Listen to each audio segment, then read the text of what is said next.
नमस्कार, आरपी किचनमध्ये आपलं स्वागत आहे. तर मी अचूक प्रमाणात असे बटाट्याचे आणि शाबूचे पापड बनवणार आहे. तर बघू शकता एकदम छान खुसखुशीत असे पापड तयार झालेले आहेत. तर मी आता योग्य प्रमाण सांगून तुम्हाला मी पापड बनवून दाखवणार आहे. ते व्हिडिओ स्किप न करता शेवटपर्यंत बघा.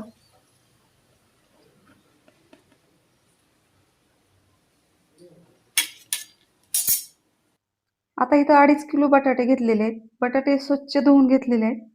आता इथं 5 लिटरचं कुकर घेतलेलं आहे. त्याच्यामध्ये ही 2.5 किलो बटाटे सहज मावतात. त्यासाठी मी इथं सर्व बटाटे ह्याच्यामध्ये टाकून घेणार आहे.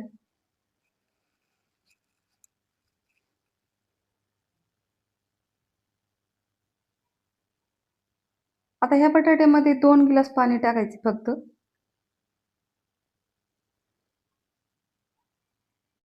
आता या कुकरमध्ये 2.5 किलो बटाटे भरलेले आहेत. आता याच्यामध्ये 2 ते 3 ग्लास पाणी टाकून घ्यायचे.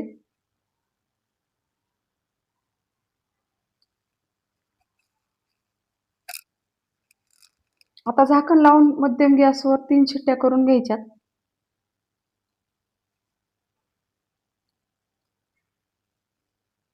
आता इथे गॅसवर मी कुकर ठेवलेला आहे.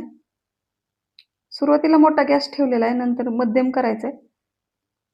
आता इथं शाबू घेतलेला आहे. 250 ग्राम शाबू घेतलेला आहे मी, पाव किलो. आता ही शाबू छान असं मध्यम गॅसवर भाजून घ्यायचं आहे. जास्त काळपट भाजायचा नाही किंवा करपू पण द्यायचा नाही. आता इथे एकदम छान असा शाबू भाजलेला आहे. थंड होण्यासाठी खाली गॅसहून खाली उतरून ठेवलेला आहे. आता इथे 3 शिट्ट्या झालेल्या आहेत. बटाटे पण शिजलेले आहेत.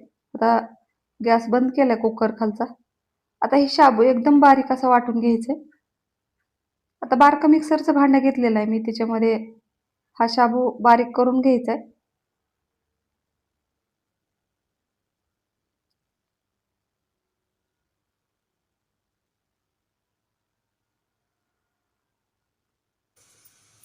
आता बघू शकता एकदम बारीक असं शाबू वाटून झालेला आहे. आता कुकरमधले बटाटे पण बाजूला काढून घ्यायचे. अशा पद्धतीनं बटाटे एकदम छान असे शिजलेले आहेत. आता सर्व बटाटे मी वरचं साल काढून घेतलेलं आहे, बघू शकता. आता इथं मिरच्या घेतलेल्या आहेत मी. 50 ग्राम मिरच्या घेतलेल्या आहेत. तर 10 ते 12 मिरच्या घेतलेल्या आहेत. चवीनुसार मीठ टाकायचे. आता इथं मिरची एकदम बारीक अशी वाटून झालेली आहे. आता बटाटे या पुरणाच्या चाळणीतून अशा पद्धतीनं बारीक करून घ्यायच्यात किंवा खिसणीनं खिसून घेतले तरी चालतात.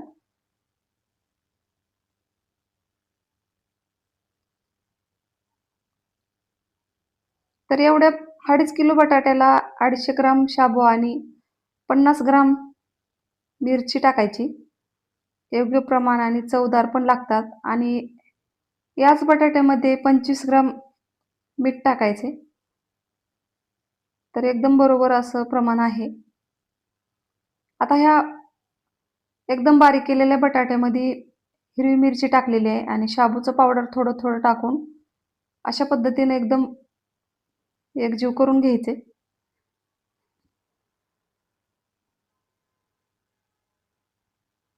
आता इथं मी बाजूला 25 ग्राम मीठ मोजून ठेवलेलं होतं. ते थोडं थोडं करून ह्याच्यामध्ये टाकून घ्यायचे. तर एकदम सॉफ्ट असं पीठ तयार झालेलं आहे, बघू शकता. आता सर्व एकजीव करून घ्यायचे. शाबू पावडर, हिरवी मिरची आणि मीठ.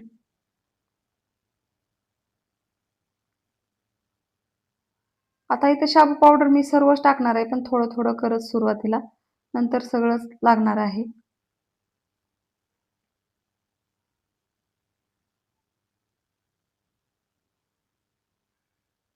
तुम्हाला जास्त तिखट आवडत असेल तर थोडंसं जास्त टाकलं तरी चालतंय.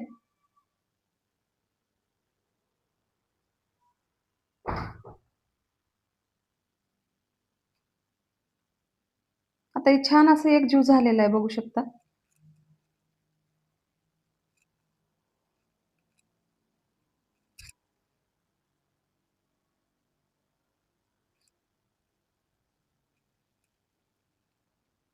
आता ह्या पातेल्याला तूप लावून घेतलेलं आहे मी बाजून. आता याच्यामध्ये सर्व पीठ अशा पद्धतीने टाकून घ्यायचंय. तर असं बाजूबाजूला गोळे करून अशा पद्धतीने टाकून घ्यायचंय. जास्त पण असं थापायचं नाही थोडंसं मध्ये वाफ जावी म्हणून मी असं थोडंसं या पद्धतीनं टाकून घेतलेलं आहे पीठ बघू शकता. आता गॅसवर मोठं पातेलं ठेवलंय त्याच्यात पाणी टाकायचंय.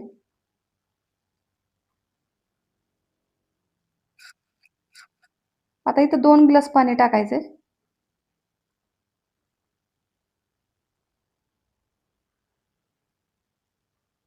आता या पातेल्यामध्ये स्टँड ठेवलेलं आहे. स्टँडवर आता ते पातेलं ठेवून द्यायचंय.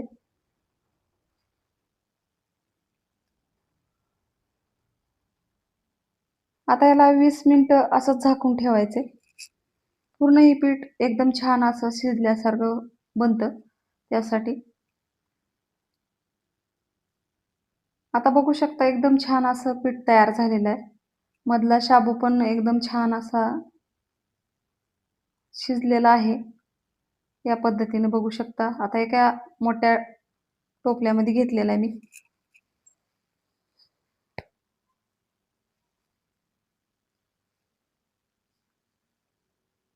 तर आता ही एकजीव करून घेतलेला आहे.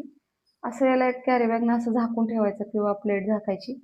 तर शेवटची पापड होईपर्यंत गरम राहते त्यासाठी. आता इथं तूप लावून घ्यायचे. अशा पद्धतीनं चौकोनी मी कॅरी बॅग तयार केलेले आहेत पापडासाठी. तर एकसारखे पापड तयार होतात यामुळं.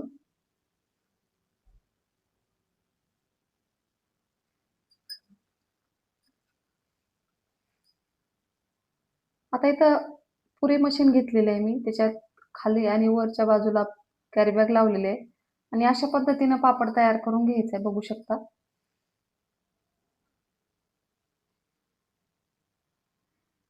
तर इथं मी सावलीला बसून पापड बनवत आहे. आता एका ताटामध्ये अशा पद्धतीनं पापड ठेवायचे. 10 ते 15 पापड तयार झाल्यावर नंतर उन्हात तर अशा पद्धतीनं गोल आकारामध्ये गोळे बनवून घ्यायचेत लिंबाच्या आकाराचे. आता इथं मीन कापड आतरून घेतलेलं आहे मी.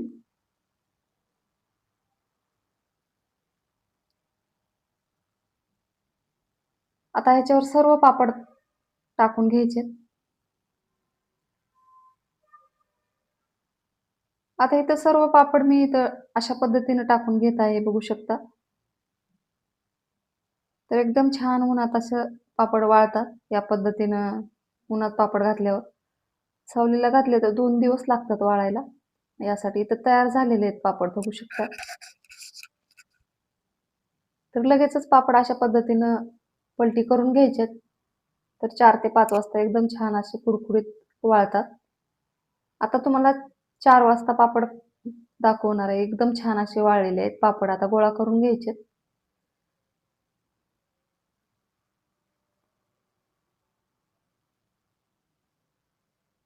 आता इथं सर्व पापड मी गोळा करून घेतलेले आहेत. दुसऱ्या दिवशी एकदा उन्हात वाळत घालायचेत आणि नंतर तुम्हाला तळून दाखवणार आहे. तर एवढे पापड झालेले आहेत 2.5 किलोचे. बघू शकता एकदम छान असे पापड तयार झालेले आहेत. आता हे 2 दिवस वाळू घातलेले आहेत. आता तेल टाकायचे या कढईमध्ये. आता तुम्हाला तळून दाखवणार आहे. एकदम खुसखुशीत असे पापड तयार झालेले आहेत. चवीला तर एकदम छान चवदार असे लागतात.